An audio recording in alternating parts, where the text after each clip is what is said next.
Welcome back. Over the course of the last two videos, I've showed you how I've painted up both the operators and the pack. Now I'm going to go on to show you how I based them.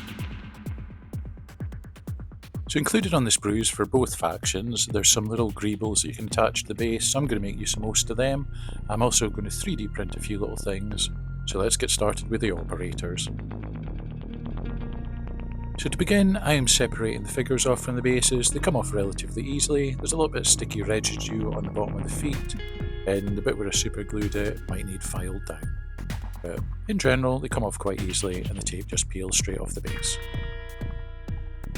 Up next, I'm going to glue some of the little greebles down, so I've selected which ones I'm going to put with which figure. So begin with that.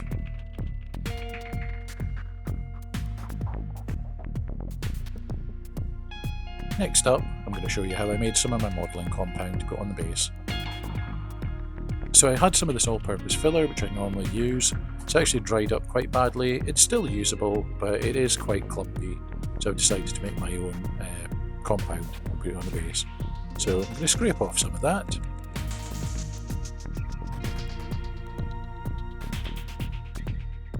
Get a good pile of it onto the base. Next up, I'm going to mix in some PVA glue. So just mix it until you've got a consistency you're quite happy with. It should be kind of like a slightly gloopy, sticky mess with some lumps in it.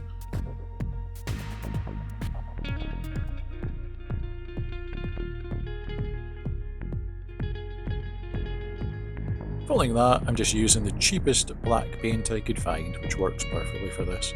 So again, just shove some of that in. Give it a really good mix up.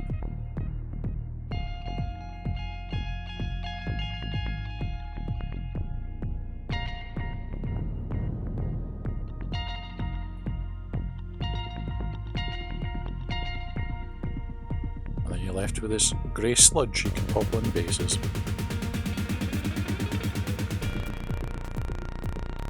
So it is very lumpy. There's a reason for that. The lumps actually simulate rocks, as you'll see when I get onto painting it. So it's good to leave quite a few lumps in there. And the stuff will begin to settle down when it dries.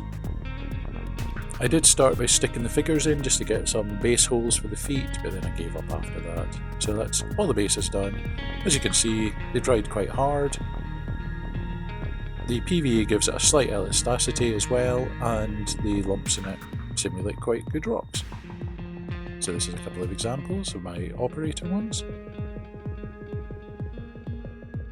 Now let's go on to painting them. So I'm going to start by giving all the bases a base coat of brown.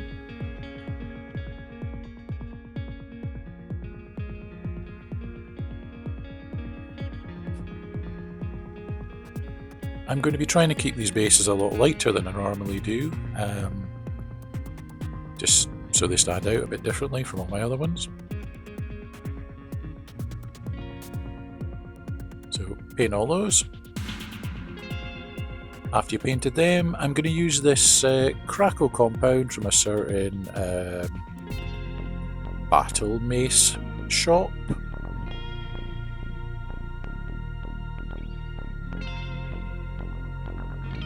The reason I'm using a stick to put this on is it will ruin your brushes. So if you've got an old brush, brilliant. If you don't have an old brush handy, you can use a small skewer or a cocktail stick to put it on, and that works perfectly.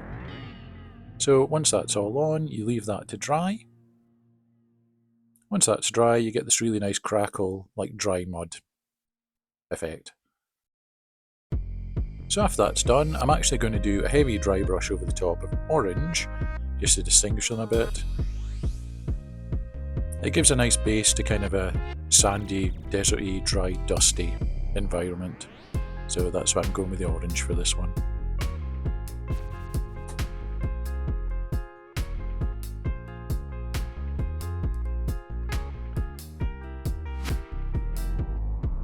So that's them all done. After that, I'm going to do a heavy dry brush over the top of it all with a light beige cream colour.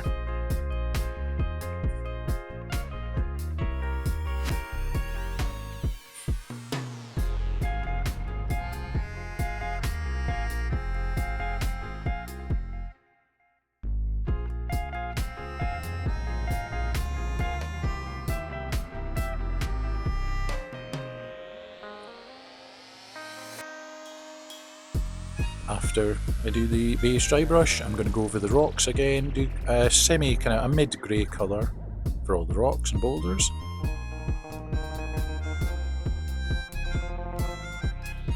And then after the mid-grey, I'm going to do a very heavy dry brush of a lighter grey colour, just to highlight all the texture in the rocks.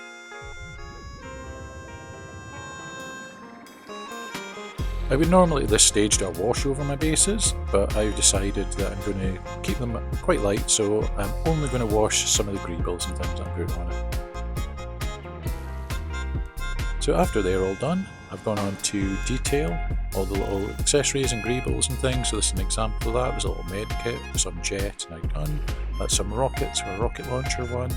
And this is the little operator symbol. So after I've done all some base colours on that, I'm just doing a heavy wash of brown over everything. It's going to dull down the colours slightly and just pull them all together. And add to that grimy post-apocalyptic look. So finally get all the figures stuck down on the bases. There's only a couple of steps left of this. I'm going to put on some little static grass. Little clumps of that.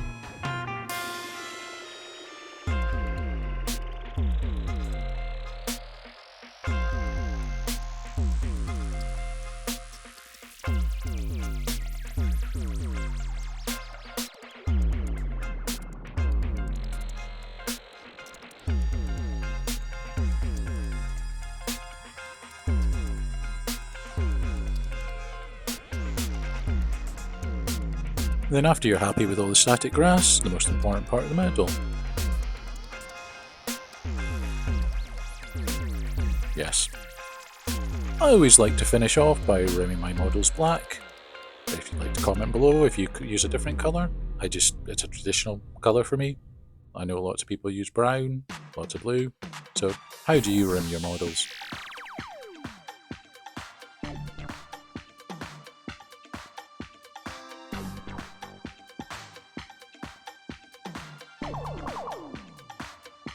So that's the operators. I'll do a few glamour shots of both factions at the end. But for now, it's time to move on to the pack. So this part's basically just a little recap showing you all the steps again. I started again by attaching on some of the greebles, did some of the base splooge. I did 3D print a few things for this. There's some wolves, so I quite fancied having a wolf for the pack leader. So printed 3 of them, selected one, glued him down.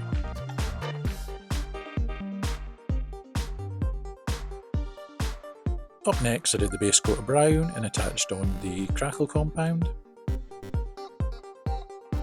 Once that was dry I did the overbrush of orange.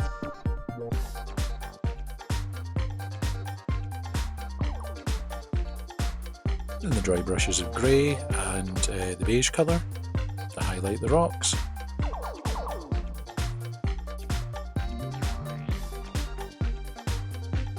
Painted in all the accessories and greebles.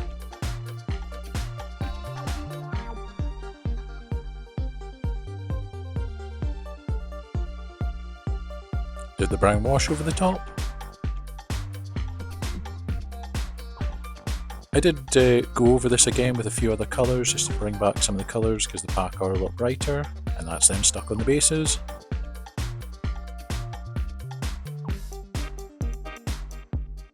And then again, did the flocking for those.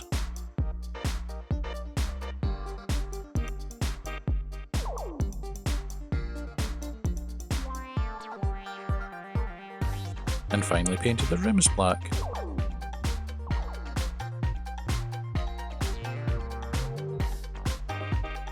So let's have a look at both factions in all their glory.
So thanks for joining me for this third part of my Fallout Factions mini-series, basing the figures. I hope you got some useful information out of this, and hopefully I see you again for my next video.